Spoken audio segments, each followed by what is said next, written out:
artist friends. I'm coming to you from my cabin in the woods in the Ottawa Valley in Canada.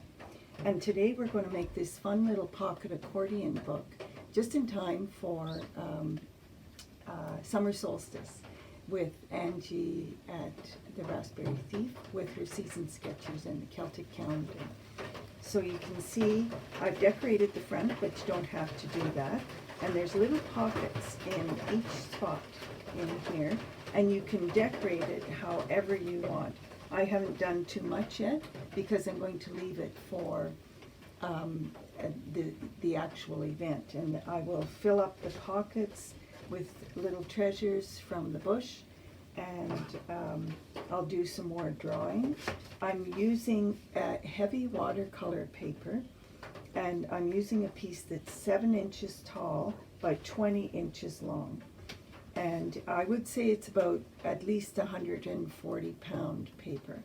So you might want to get a nice big sheet of watercolor paper, because you might want to make more than one, because they're a lot of fun.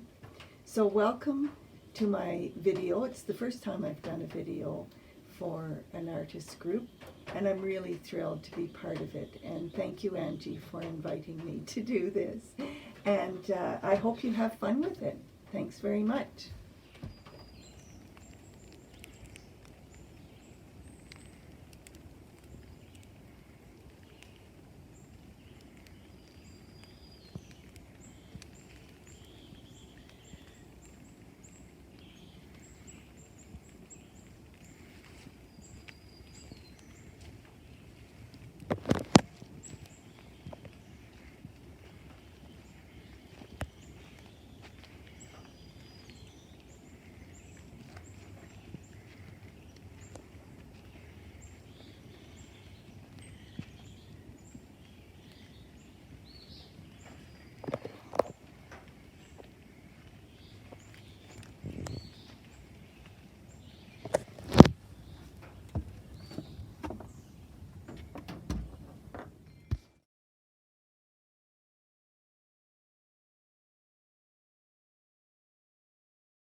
Okay, folks, so now we'll get on with how to make this cute little book.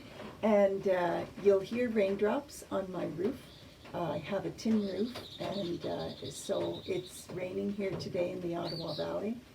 And I also have Mrs. Phoebe outside, she's trying to get her chicks out of the nest, so she's very loud today.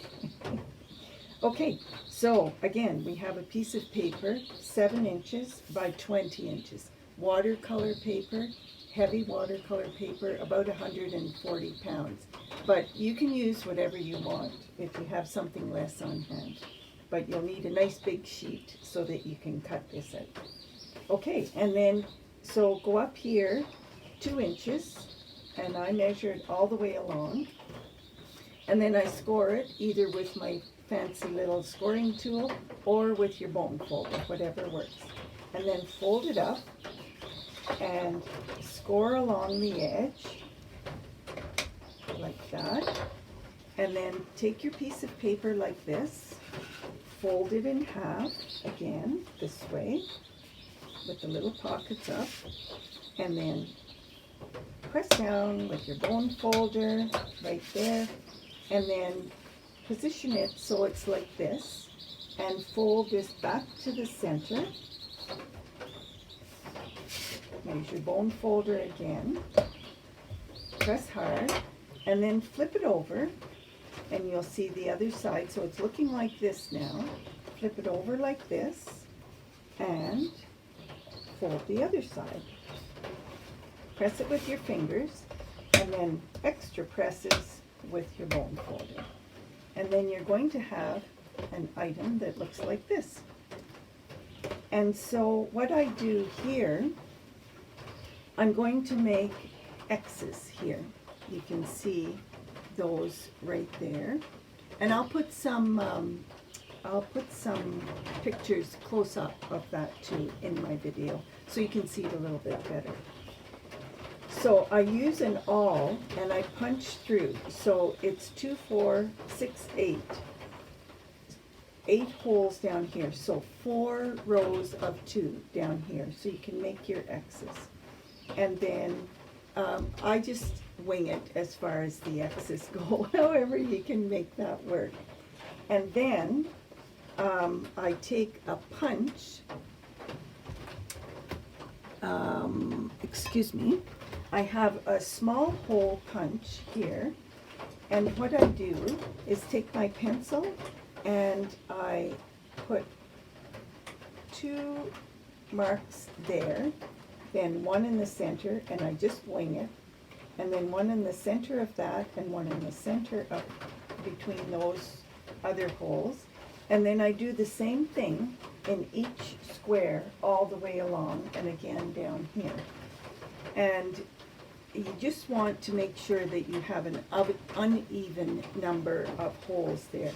And then I go along and take my hole punch and go in here where the little holes are, and I just punch the hole so that it's in a bit.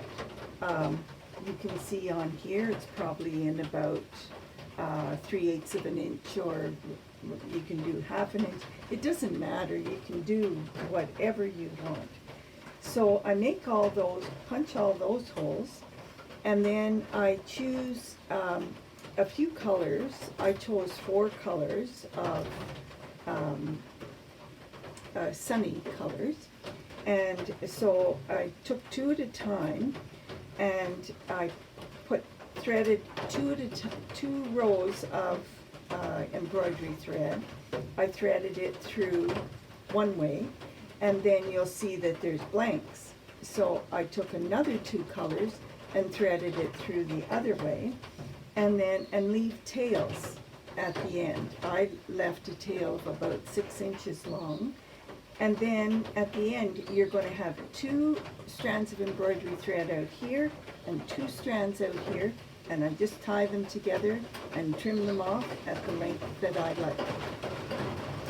And then so that's really all there is to it. It's not fancy. Then I drew a sun here, and that was easy to do. You can, I'm sure you know how to draw a sun, but I used a compass to make it perfectly round, but you don't even need to do that. Then I just used a flat brush. Again, I'll show a close-up of this. I just used a flat brush and drew little rays all the way around.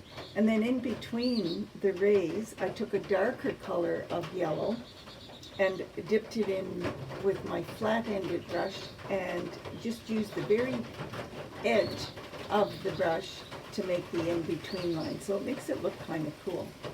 Then this is done in gold. This is a little stamp that I made just of a botanical. And then I went out in the bush right here, and I found a few maple leaves, and I brushed them with gold and yellow paint kind of mixed together, and just a light coating on the leaf, and then put the leaf on here, a piece of paper on that, and burnished it in. And then you get this lovely gold leaf. And that's it. And then I decided to paint a sun on here. So what I'm going to do here is write the name of the summer solstice event that Angie is hosting for our Celtic calendar. And then I'll put this little book into my larger Celtic calendar book. So I hope you've enjoyed that. It's fairly simple, fairly straightforward. Oh, by the way, when I'm putting the embroidery thread through, I use a large darning needle. So 2 strands, the 6-stranded embroidery thread, 2 strands through one way, and then 2 strands on the opposite. You'll see what I mean when you get going there. There'll be a blank spot, so you'll just put 2 strands through on that. So if you have any questions, my handle on Instagram is @BonnieJaneMook. BONNIEJANEMC, and I'd be happy to just send me a direct message, and I'd be happy to answer any questions for you. So that's our little book. I hope you have fun making it. You can do whatever you want to it. You can decorate it as much or as little as you want. You might have different thread that you want to use to put through there. You might use yarn, or I don't know, there may be other string. You may have some dyed fabric that you want to make the holes a little bit bigger and use strips of fabric. Wow, that would look really cool too. There's just no end to it. It's your imagination will lead you how you want. But if there's some things that you're not sure about, just let me know. Thanks very much for joining me, Jane McGregor, in the Ottawa Valley, in my little cabin in the woods.